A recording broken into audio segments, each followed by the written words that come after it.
視察当日、あなたは来なくていいから。社員を集め、本社からの視察団来訪を告げた部長が突然俺にそんなことを言い出した。本社の役員の人たちにあなたのような無能で底辺な人間を合わせられるわけないでしょ。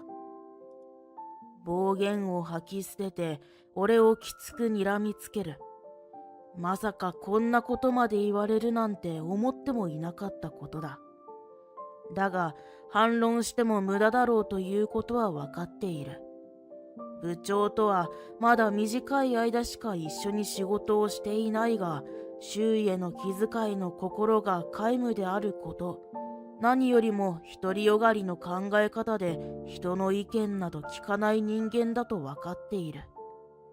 それは俺だけじゃなくてみんなが感じていることだろう。なのでここで嫌だと反論しても結局は同じことだろうと思ったので、俺は部長の言葉を素直に聞き入れることにした。わかりました。おっしゃる通りに当日は欠席いたします。俺が頭を下げると部長はニヤッと笑ってこっちを見ていた。自分の指示におとなしく俺が従ったのでとても満足そうだ。その小さく醜い満足感のためとんでもないしくじりを犯しているとも知らずに、俺の、いや、部下全員の怒りは沸点に達し、我慢の限界に達していた。俺の名前は橋本和夫。高卒で社会に出て複数の職場を転々とした後に今の会社の支社に落ち着いて勤務している。趣味というものも特になく、日々職場と家との往復の生活を送っているのが現状だ。ただもう50を過ぎているし、刺激がある日常よりも平穏無事に日常を得ることができたら何も言うことはないと思っている。職場では現在主任を務めている。この年齢で主任というのは世の中的に見れば物足りないものかもしれない。けれど俺自身はこの肩書きに特に不満などはなく十分に満足している。スムーズに仕事ができるようにとみんなと一緒に意見交換や相談などしながらお互い思いやりを持って取り組んでいる職場なので、俺にとってはとても仕事がしやすい環境なのだ。しかしそんな平穏な日々に変化が起こった。ある日中途採用で椎名優子という女性が入社してきたのだ。椎名さんは前の職場で上司のミスを指摘しクビになったともっぱらの噂なのだけれど、本当のところはよく分かっていない。一緒に仕事をしてみると椎名さんはかなり仕事のできる人で優秀であることが分かった。だけど一つだけ気になることがある。ねえ、君。え、俺ですか？そうよ。この資料まだできてないの？すみません、まだですが。まったく、遅い。いいわ、私がやるから。いや、でも、もう少しで終わりますが。あなたはこっちの資料をまとめておいて。これなら簡単でしょ？はい、了解しました。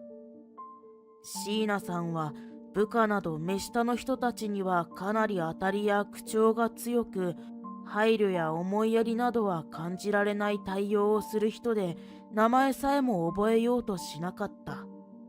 そのせいもあってみんなの反感を買うようになってしまい、なんだかギスギスした空気を感じるようになる。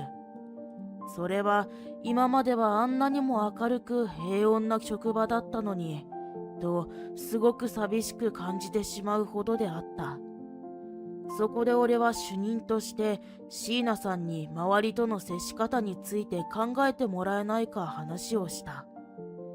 椎名さん、もう少し相手を思いやったやりとりを心がけてもらえませんか？じゃないと。はあ？何よそれ。そんなこと考えるくらいなら、どう効率的に仕事の成果を上げられるか考えた方が100倍マシだわ。そうでしょうか。私はね、友達を作りにここに来てるわけじゃないの。仕事をしに来ているのよ。私に意見しないで。椎名さんには改善しようという思いが全くなく、こちらの意見に耳を傾けようという意志がみじんも感じられない。こんな様子では何を言っても仕方がないだろう。そこでもう少しだけ様子を見ることにしたのだが、これが良くなかったのかもしれない。椎名さんは周りに口調や当たりが強いのだが、やはり優秀なので上からの期待は大きく、一大プロジェクトを託されて見事に結果を出した。それにより椎名さんはあっという間に部長にまで上り詰めてしまったのだ。そして部長になってより一層周りに厳しく激しく接するようになった。仕事が遅いなど不出来な人間には容赦がなく厳しかった。ねえ、もっとテキパキと要領よくできないの？こんなこともまともにできないなんて何しに来ているのよ。はい、すみません。まったく、とんだ給料泥棒よ。恥を知りなさいよ。などと暴言を吐き散らすようになっていっていき、ますます周りとの距離が広がっていった。それでも椎名部長は自分中心に身勝手な行動をすることをやめなかった。ねえ、前から言ってるんだけど、いかに効率よくできるかが今後の仕事にも影響してくるのよ。何か改善案はないの？いいものはすぐに実行よ。確かに効率よくは大事ですが、でもそればかり重視していても。バカね。何そんな甘いこと言ってるのよ。そんなんだから仕事ができないんじゃないのよ。そんなことそこまで言わなくても。はあ、ほんと嫌になるわ。対立が強まれば強まるほど、周りも椎名部長のやり方や態度に拒否反応が生まれる。彼女をどうしても受け入れられずに周囲も反発するばかりで、なかなか思い通りに進まなくなった。そしてそんな周りとうまく連携が取れないイライラを椎名部長は俺にぶつけ始めた。はあ、ねえ主任、あなたがきちんとまとめられないからこんなことになるのよ。全部あなたの責任だからね。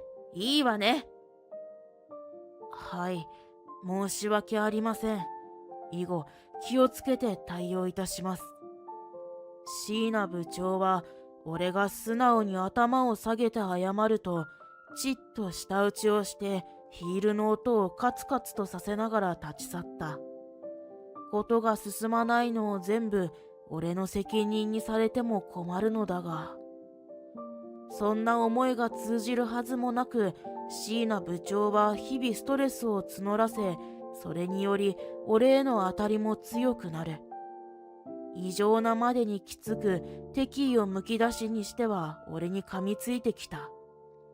主任、これ早くって言ったでしょ。何してるのよ。はい、すみません。すぐにやります。とろいわね。しっかりしてよね。申し訳ありません。そんなんだから50過ぎても主任止まりなのよ。無能よね、まったく。俺に暴言を浴びせ、自分のストレスのはけ口にするのがお決まりになっていった。業務上でも急ぎでもないものをあえて急ぎで出させたり、逆に急ぎなのを期限ギリギリでよこしてきたりと、無茶難題を押し付けてくる。俺はこのままではダメだとかなり心配になっていった。椎名部長のように人を怒鳴り散らして言うことを聞かせようとしても萎縮してしまうか、一緒になって怒鳴り合っては険悪になるだけに過ぎない。何も変わらないし、いつまでも分かり合えないままになるだろうと俺は思っている。これから本当によりよく共に仕事をこなしていけるのかが不安で心配がさらに強くなるばかりだった。そんなとある日に椎名部長が大事な話があると朝礼で話し出した。今度、本社の方から視察団の役員の人たちがお見えになるので、しっかりと対応するように。ヘマなんてしないでちょうだいよ。いいわね。そう声を張り上げた後、椎名部長はみんなの前で俺にとんでもないことを言ってきた。主任、そういうことだから、あなたはその日は来なくていいから。え、それは他に何か別の仕事でも？違うわよ。欠席ってことよ、欠席。なぜ欠席なのでしょうか？そんなの決まってるじゃない。あなたが無能で底辺な人間だからよ。本社の役員の人たちにあなたのような人を会わせられるわけないでしょ。少しは考えなさいよ。暴言を吐き捨てて俺をきつく睨みつける。まさかこんなことまで言われるなんて思ってもいなかったことだ。だが反論しても無駄だろうということは分かっている。椎名部長とはまだ短い間しか一緒に仕事をしていないが、周囲への気遣いの心が皆無であること、何よりも独りよがりの考え方で人の意見など聞かない人間だと分かっている。それは俺だけじゃなくてみんなが感じていることだろう。なのでここで嫌だと反論しても結局は同じことだろうと思ったので、俺は椎名部長の言葉を素直に聞き入れることにした。わかりました。おっしゃる通りに当日は欠席いたします。俺が頭を下げると椎名部長はニヤッと笑ってこっちを見ていた。俺は椎名部長のその顔を見て視察の日が何事もなく終わればいいなと祈る思いだった。そして迎えた視察当日、俺は椎名部長に言われた通り会社を欠席したので家でゆっくりとしていた。すると一本の電話がかかってきた。椎名部長からだ。俺がすぐに電話に出るとすごい怒鳴り声が聞こえた。ねえ、何なのよ。椎名部長、そんなに慌ててどうなさいましたか？主任、どうもこうもないわよ。今日会社に誰も来ていないのよ。あなたが何かみんなに吹き込んだんでしょ。なんとかしなさいよ。いえ、私は何も。ただ。そこで一度言葉を切り、わずかにもったいぶってから椎名部長の知らぬところで起こっていたことを教えてやった。みんなが言うには自分たちは私よりも無能だから欠席すると言ってました。自主的のようですよ。はあ？何それ？そんなバカなことがあるわけないでしょ。もういいわ。とにかく視察の方々が来てしまう。あなただけでも出社してきなさい。わかりました。すぐに出社します。急いで。そう言うと椎名部長は勢いよく電話を切った。俺はすぐに身支度を整えて会社へと向かった。会社に到着すると椎名部長が何やらイライラした様子でどこかに電話をかけていた。もう一体何なの？みんなどういうつもりでこんなことを。なんで出社してこないのよ。どうやら椎名部長は社員に出社してくるようにと電話をかけまくって断られているようだった。部長、おはようございます。俺が挨拶すると椎名部長はようやく俺の姿に気がつき怒鳴り声で言ってきた。主任、あなたもみんなに出社するように電話をかけなさい。いいわね。まったく私の指示を聞けないなんて今日がどんな日か知ってるのになんでよ。椎名部長は思い通りにならない状況に苛立ちを隠せずにいた。確かにこんな大事な日に社員たちが誰もいないなんてことを視察団の人たちが見たら異常なことだと思うに違いないだろう。それで焦り、視察団がこの部署に来るまでに何とかしなければとしていた椎名部長であったが、その努力も虚しく、視察団の方たちが俺たちのフロアにやってきた。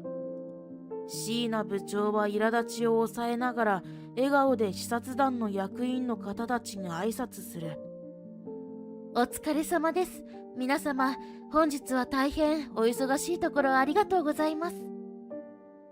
深々と頭を下げる。すると視察団の一人がその横をすっと通り過ぎて、俺に気づいて親しげに挨拶をしに来てくれた。おお、カズオ、久しぶりだな。元気だったか？ああ、なんとか元気でやっているよ。そうか、どうだ？こっちは大丈夫か？順調か？まあ。カズオがいるから大丈夫だろうと思って安心しているよ。けどまあ、本当は一緒に仕事がしたいんだがな。ありがとう。すまないな。まったくだよ。お互い笑顔で肩を叩き合う。久しぶりの嬉しい再会に、俺は視察だということを忘れてしまいそうになり、慌てて引き締めた表情へと戻すことにした。一方、椎名部長といえば、俺が視察団の役員と親しげなやりとりをしているのを見て、目を丸くして驚いている。どうして？一体あなたは何なの？なんで主任ごときが役員の人たちとそんな親しげに会話なんてできるのよ。何なのと言われましても、私はもともと本社に勤めていましたので。はあ？本社に？あなたが？はい、そこでとても評価していただいて、それでこの支社の立て直しのために派遣できているんですよ。俺がここにいる経緯を椎名部長に説明すると、椎名部長はさらに驚いていた。じゃあ役職につけるくらいの力あるんでしょ？なんで主任なんてポジションにいるのよ。普通だったらもっと上に行きたいと思うものでしょ？まあそうなんですが、言ってしまえば単なる俺のわがままですね、これは。俺が言うと椎名部長はわけがわからないといった表情で俺を見ていた。わがままって何なのよ、それは。椎名部長のように上へ上へと野心をむき出しの人たちにとっては、俺の行動が理解できないのも無理はないのだろう。もちろんそれはそれでいいことだと思っている。だけど俺の価値観はそことは別にあった。この子会社の立て直しに成功し、そのまま残留することが決まった時、俺には部長クラスの役職が用意されていた。だけど俺は社員とより近くで意見を聞いたり、悩みを相談したりできる間柄で仕事がしたいと思っていたので、俺のわがままで主任という立場を希望したのだ。もちろん古くからいる他の社員たちは本社からの立て直しで俺が来ていることを知っている。だが椎名部長は最近来たばかりだったので、そこまで把握はしていなかった。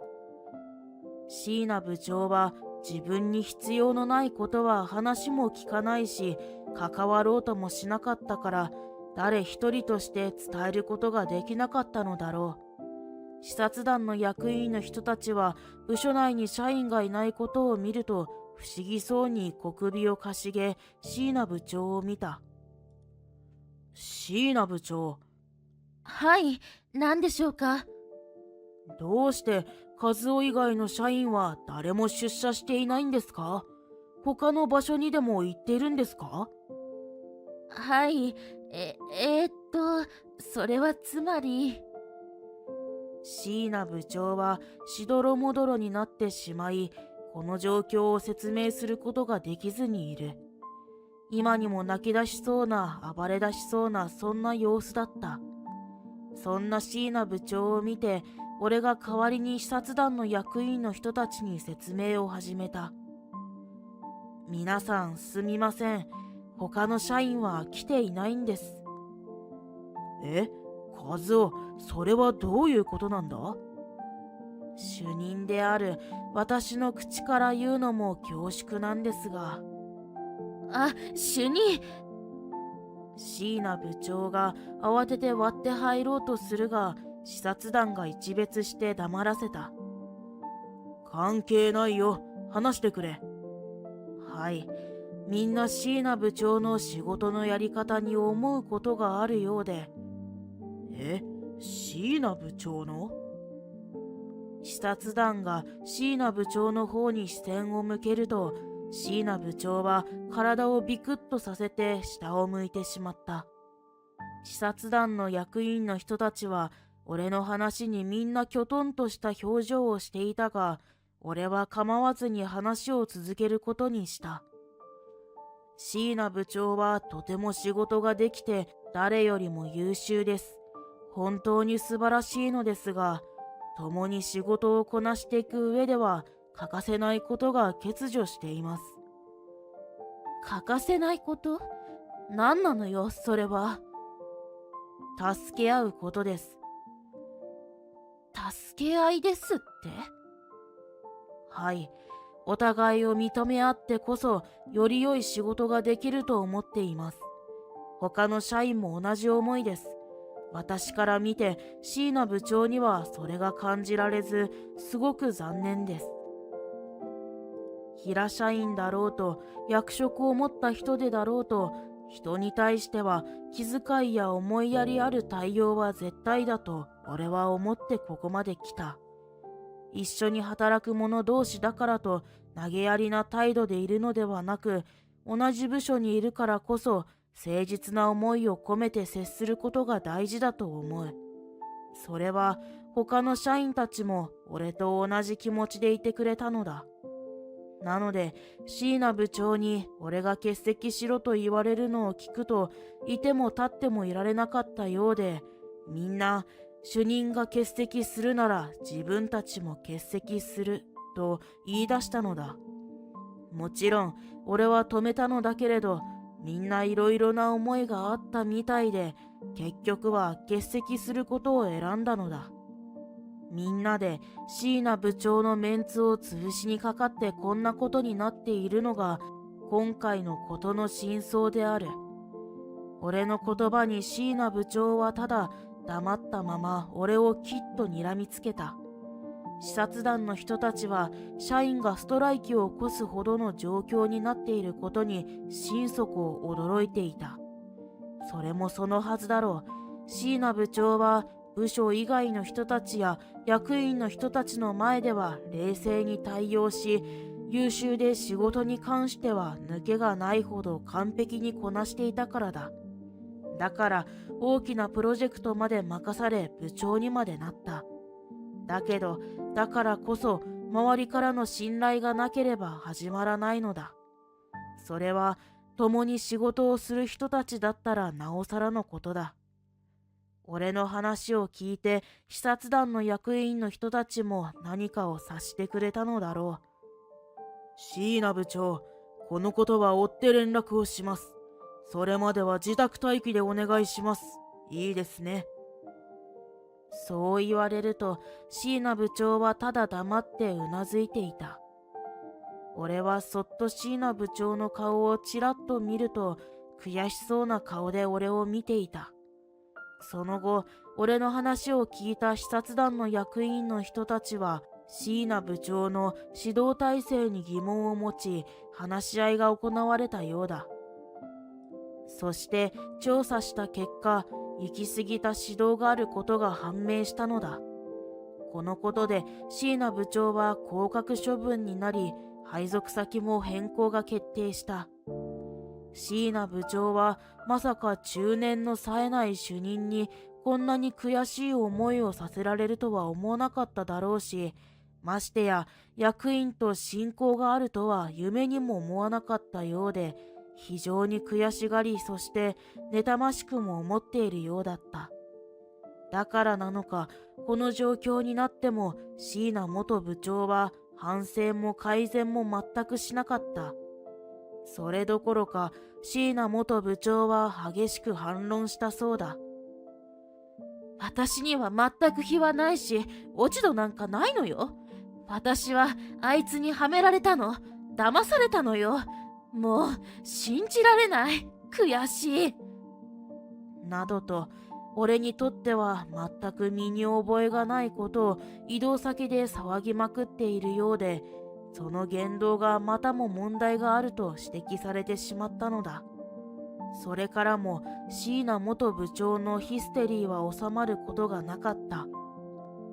移動先の同僚も心配して心身ともに疲れているのだろうと、病院でゆっくりと見てもらったらいいと提案したそうなのだが、その優しさ、思いやりも椎名元部長は素直に聞くことはなかった。暴言や態度がますますひどくなって、誰も手も足も出ない状況になってしまい、結局何の反省も改善も試みない椎名元部長は最終的にはクビという形で解決されることになった。仕事ができただけにすごく残念でならない。もっと分かち合う気持ちと優しさを持っていれば、きっと良き上司になっていたのだろうと思う。椎名元部長が今後はどんな道をたどり、どんな人たちと関わっていくかは俺にはわからないし、知ることもないだろう。だけど、孤独になることなく、共に協力していけるような気遣いがある対応できる人に成長してもらえたらいいなと、俺はひっそりと祈っている。上の立場だとか優秀だということにあぐらをかいて、命令や暴言ばかりで言うことを聞かせてもその場しのぎにしか過ぎない。会社は個々で頑張ることはもちろんあるけれど、チームワークでできていて、それがとても大事なことだと俺は思っている。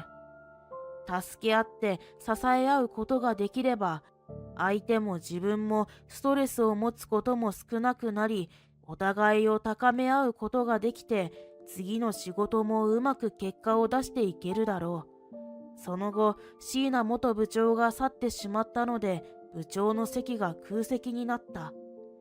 俺には、ぜひ部長の席に、とたくさんの人たちから推薦され、要望があったのだが、丁重に断りを入れた。嫌だからとか、責任が重くなるからとかではない。どんな立場だろうとも仕事をする上では責任はある。周りには優秀な人材がたくさんいるのだ。ただ俺は今まで通り主任という立場でみんなと仕事をしていきたいと思ったからに過ぎない。これからも俺はみんなが困っていたり助けを求めたりしたらすぐに対応してあげられる上司でいたいと思っている。もちろん物事を成し遂げていく上でうまくいくことばかりとは限らない。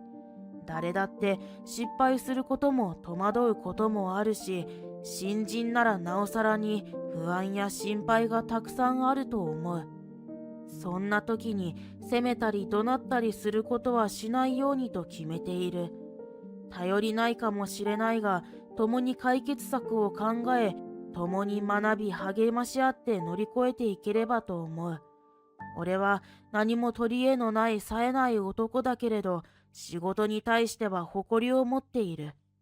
ひたむきに一つ一つまっすぐに、みんなと共に頑張ることをモットーに仕事に対しての誇りと責任を忘れずに、穏やかにかつ情熱を心に秘めて取り組んでいこうと、俺は改めて決心したのだった。